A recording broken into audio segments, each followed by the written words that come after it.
Introduction. A first ordinary differential equation (ODE) is an equation that involves a function and its first derivative with respect to one independent variable. First order ODE are commonly used to model real-life problems where a quantity changes over time. Two important applications of first ODE that we choose are population growth model and mixture problems. In population growth, the rate of change of the population depends on the current population size. This relationship is to first-order differential equations such as exponential and logistic growth models. In mixture problem, first-order ODE are used to describe how the amount of a substance changes due to inflow and outflow in the system. The rate of change depends on the difference between the rate at which the substance enters and leaves the system. This application shows how first-order ordinary differential equations can be used to represent and analyze real-world systems in a simple and effective mathematical way. The first question is about population growth in terms of spread of a virus in a smartphone. The question is, a newly identified malware has infected a smartphone system.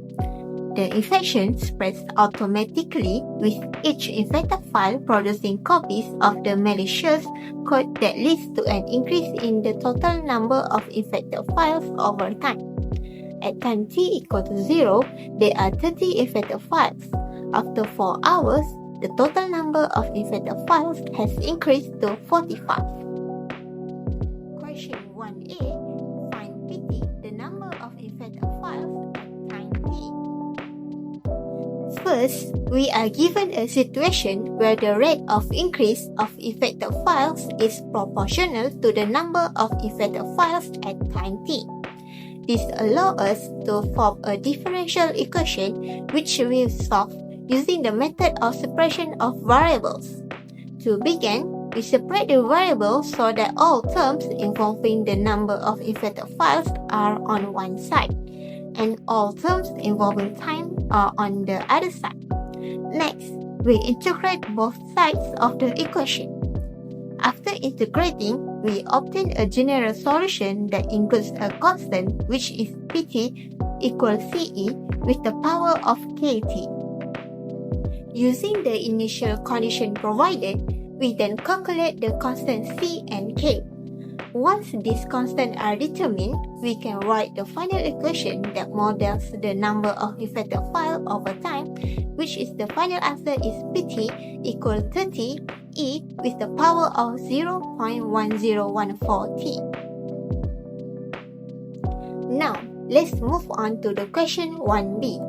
The question asks, how long does it take for the number of infected files to double from the initial number?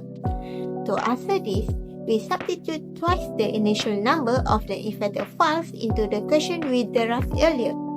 After solving for t, we find that it takes approximately 6.84 hours for the number of infected files to double. Next, we look at the question 1c. This part asks us to estimate the number of infected files after 38 hours, assuming the growth pattern continues. Using the same equation, we simply substitute t equals 38 hours. After evaluating the expression, we find that the estimated number of infected files after 38 hours is approximately 1,415 files. Moving on to question 1d, after finding our general solution for the malware infection, we need to determine the growth rate of the infected files per hour. From our previous calculation in question 1a, we found the growth constant k to be 0.1014. To express this as a percentage, we simply multiply the constants by 100%. This gives us a growth rate of 10.14% per hour. In practical terms, this means the malware is quite aggressive. The number of infected files increased by approximately 10.14% of the current total every single hour. Problem statements of mixture problems. A public swimming pool contains 100,000 liters of water. At the beginning of the process, the pool contains 30 kg of dissolved chlorine.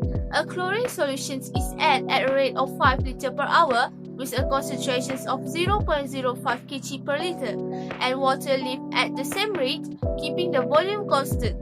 The chlorine also decreases naturally at a rate proportional to the amounts present with a decay constant of K equals 0.01 per hour. Question 2a.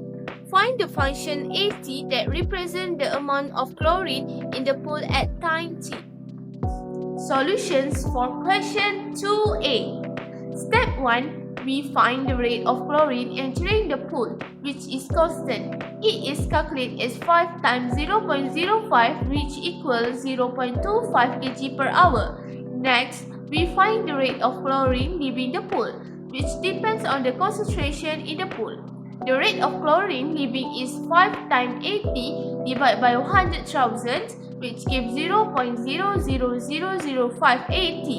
In addition, the question gives the decay constant K equals 0.01, so the decay rate is 0.018. The differential equations is dA over dt equals 0.25 minus 0.00058 minus 0.01a.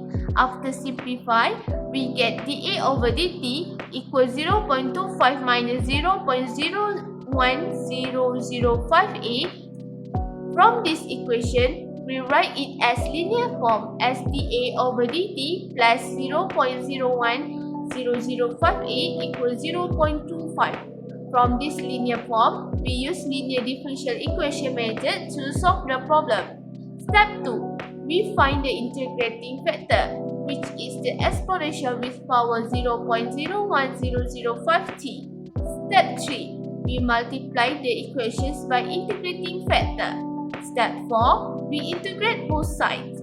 Step 5. We solve for AT by divide both sides by the exponential with power 0.01005t.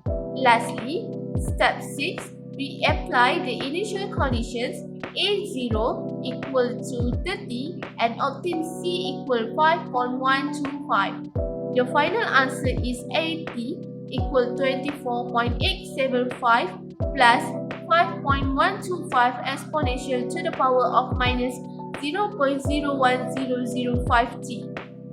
Next, we proceed to question 2b, which is to determine the amount of chlorine in the pool after 2 hours. Using the function AT derived in the previous step, we substitute T equal to 2 into our equation. A2 equal to 24.875 plus 5.125 E with power of negative 0.01005 multiplied by 2. After calculating the exponential terms, which is approximately 0.9801, we find that the total amount of chlorine is 29.898 kg. This shows a slight decrease from the initial 30 kg as the system begins to stabilize. For question 2c, we want to predict how much chlorine remains after a very long time. To find this, we calculate the limit of our function AT as time t approaches infinity. As t becomes very large, the exponential decay term E with the power of negative 0.01005t approaches 0. This leaves us with a constant value of 24.875 kg. So, no matter how much time passes, the chlorine level will eventually stabilize at this amount due to the balance between the constant inflow and the natural decay. To conclude, first-order ordinary differential equations are used to model situations where quantities change over time. In this project, we apply them to population growth and mixture problem. Population growth show how the rate of change depends on the current population, while mixture problems describe change due to inflow, outflow, and decay. Overall, these applications show how first-order differential equations help analyze real-life dynamic systems.